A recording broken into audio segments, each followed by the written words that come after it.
اپنی 13ویں سالگرہ پر اسے ایک سرخ و سفید ڈائری ملی۔ 1 ماہ بعد اس نے اپنا بچپن ہمیشہ کے لیے چھوڑ دیا۔ موسلا دھار بارش میں نازیوں سے چھپتے ہوئے این فرینک اور اس کا خاندان ایک بک کیس کے پیچھے غائب ہو گیا۔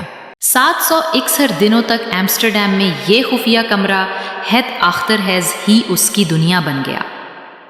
خاموشی، سرگوشیوں اور مسلسل گھٹن کی دنیا۔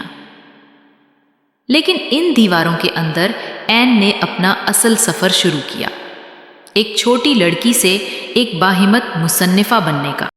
اپنی خیالی دوست کیٹی کو لکھے گئے اندراجات میں ان نے صرف جنگ کی کہانی نہیں سنائی، اس نے بلوغت کی آفاقی کشمکش، موڈ سوئنگز، شناخت اور پہلی دفعہ خواہش کے احساس کو قلم بند کیا۔ اس نے لکھا، تمام تر حالات کے باوجود مجھے اب بھی یقین ہے کہ لوگ دل کے سچے ہوتے ہیں۔